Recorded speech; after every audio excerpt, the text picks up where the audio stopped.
What's up, guys? TheSymphonicWarriors here. I'm doing my profile of my hero deck that I played at the San Jose Regional on November 10th. I did pretty good. I went X3. My only losses were to Chaos Dragon, Geargia, and then I lost to the mirror match because the guy top decked Miracle Fusion. So I'm going to go ahead and give you the profile. I went X3 the whole day, so if I didn't say that. 1 Stratos to search out the 3 alias. Also, if you reborn your Stratos, you could, and you have a Neos alias on the field, you could pop their back row, so that's pretty good. A lot of people don't use the second effect, but it's really good, especially since I don't main MSTs. 2 Thunder King, you need to be playing this. I mean, this stops so many cards. I mean, I know your Stratos and E-Calls and Rotas are dead, but it's really good. You just wait to use those until this guy's dead. And it's a 1900 beat stick. This card is really broken. Why didn't you play 3? 3 gets a little too cloggy. 2 is perfect. Photon Thrasher. I run this over Bubble Man because this is much more consistent. As long as you don't have a monster, you can special summon it, and you only thing you can't do is attack if you have another monster. But it's a warrior, so it's almost an instantaneous level rank 4 Xyz, so it's really good. Also, it baits out their bottomless D-Prison. Usually what I'll do first turn is special this. If they don't bottomless, I'll attack. Then they're probably going to D-Prison or something to me. So then I'll just go ahead and summon a Stratos and then have that clear. Or it's really good to protect your Thunder King to get out without messing up. Then the 4th Gemini target is Evocator Chevalier. I don't like the Endominion because I know it's a light, but this is better because you could Gemini Spark it, draw 1 and pop their back row, and then go into Nova Master attack over their monster and then draw another card. So I think that's why this is really good. Plus you could always side out if you don't want to. Then Honest, because we're playing 7 targets for it. Spells. We play 10 monsters, by the way. 2 Duality. I really like these Duality in the Black Library. Looks pretty cool. Duality is pretty self-explanatory. You don't have to special summon to win in this deck, so 2 is good. Too bad it's not a 3.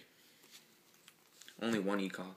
2 was so dead in my hands so many times I decided to take it out right before the regionals, and I don't regret it. And then 1 Rota, because, I mean, if Rota was at 2, of course I'd play 2 over this, but we were playing a lot of warrior targets beside it, like Chevalier and 2 Photon Thrasher, so it's really good. Obviously, 3 Miracle Fusion. You gotta play this. This is how you get over big cards. This is how you recycle your monsters. It's just a really good card. Was that card ever dead for you? It was dead only for turn 1, and then after that it was fine, because I'll just summon and then use it if I have to. I say you have to use 3 Spark because I'm using the 4th target, so that's one reason, and also it just helps get over anything, and you get the plus off it, so it's amazing. And there's nothing better than doing this and then using Miracle Fusion, so it's really good. That's why we aren't playing MSTs, by the way, or at least maining them. Book of Moon, you can run over things. I mean, a lot of stuff has low defense, and then you can run over with your 1900 B6, so that's pretty self-explanatory. And then the 3 staples. Heavy Storm, Monster Reborn, Dark Hole. As you see, no MSTs because you have 3 removals. Traps, we play 14 spells, I think. 2 Warning, this card's really good. I mean, I would think about putting it down to 1 just because you do waste a lot of life points. Like, you sometimes won't have field presence, so you gotta, depending on what you're playing, I'll usually side these out, or 1 at least. So, but it was really good. It helped a bunch against a bunch of matchups, especially against Geargia for their armor. 2 Compulse. I think this is like this has always been my favorite trap because it just helps get over Synchros and XYZs, and even if you're playing a deck that brings out boss monsters like BLS and they don't have any more targets, this is really good. Probably one of the best cards right now. And then 2 Phoenix Chain. I took out an E-Call and a Hero Blast to put these in. The reason being, I thought that E-Call, I didn't need 2 since I'm already having 2 Searchers and then Stratos and the 2 Dualities. And then Hero Blast because I took this out the last second. I was just thinking, like, this Phoenix Chain, they'll help me get over stuff anyways because they're just going to stay on the field. So I decided just to take those out for this, and it worked really good. Would you have played Hero Blast if you had room?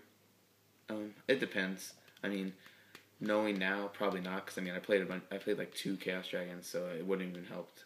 Would have just been sided out. Then we're playing 2 D Prison. This is great monster removal. Gets rid of Zen mains, It gets rid of Stardust if they Starlight Road or something, so it's really good. 3 is a little too much. Then we're playing 2 Skill Drain. I know you have effect monsters like Stratos, but that does not matter at all. This is so good with Photon Thrasher and even with Thunder King. They'll be able to add, but you could still use the effect to negate a special summon because it resolves in Grave. So it's really good. Then, obviously, we got to play Mirror Force and Torrential. They're really good cards. At 1, I think it's better than 2 because it could be dead in hand, and if you have Field Presence, you don't want to use Torrential. Then we're playing Double Dark Bribe.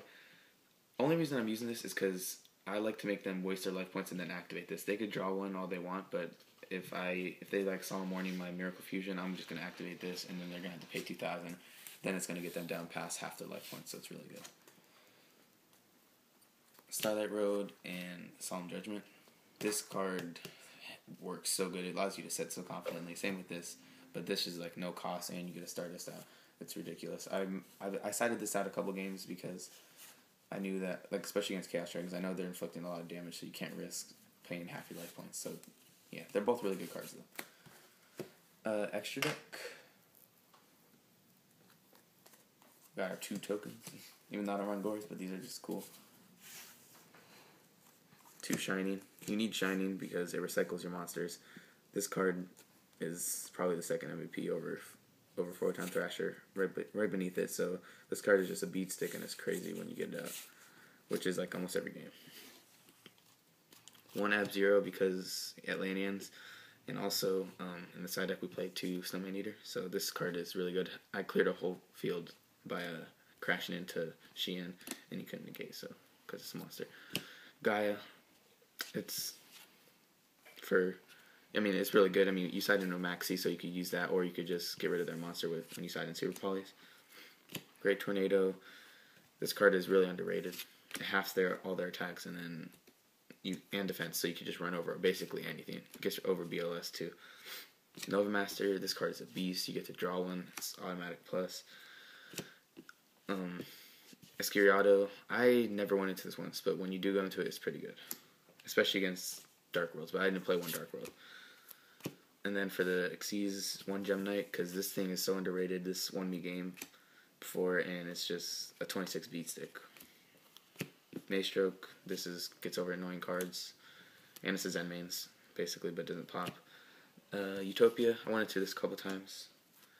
Power Operative, this card's a beast. Blade Armor Ninja, and Heroic Champion Excalibur. About this thing is crazy. It almost makes you OTK. I OTK'd with it once. Basically, you detach both Miracle Fusion, and then the guy tried to Solemn Warning it. I bribed him, and then attacked for game with 4,000 and Shining. So that card is really good. And Blade Armor Ninja, 40,400. That's really good if you use this effect. Shockmaster. I went into this once. I just had extra room. That's the only reason I used it. And then Stardust for Starlight Road. Side deck. 2 Snowman Eaters. This card's really good. I mean, I would run 3, but I didn't have enough room. I can't main it, though. I mean, there's another version I use where I main that, and instead of siding them, I use Pachycephalosis in the side. Only 1 Maxi. I used this once and drew 10 cards against Sam's, so it was really good, and it helped me win. 1 Veiler. I like 1 of each, because you could side in either both of them, or you could just do 1, because against like Mermails, this card's really dead, so you'd side in Maxi over that, but you don't want 2, because 2 could be dead. 2 Super Poly. I sided this in almost every game, except for a few, because I didn't want to have to discard, but this card is really good. It gets rid of everything, and they can't negate it. MST, because there was a bunch of Gravekeepers there, also against Dark Worlds, which I didn't play. I didn't play Gravekeepers either, but a lot of people were playing them. Soul Taker for the mirror match, because it makes shiny miss timing. And basically, against any deck that brings out boss monsters, it's pretty good. 2 Soul Drain. I love this card. I sided in once against, I think it was Chaos Dragons. I sided this in, and it worked really good. Also, we ran Light Prison, and this is also for Chaos Dragons or Agents. It's really good because you don't pay a cost. You would want to side out at least 1 Thunder King if you're playing these, though. And then 2 Shadow for Dark World and Chaos Dragons. So that's the deck. I mean, it was really good for me. The only reason I lost is because of dead draws and I couldn't get my dualities. So that's basically the only reason I lost. So hopefully we'll have another deck profile for you soon. Maybe Heretics, Chaos Dragons, and Rabbits. So thanks for watching. See ya.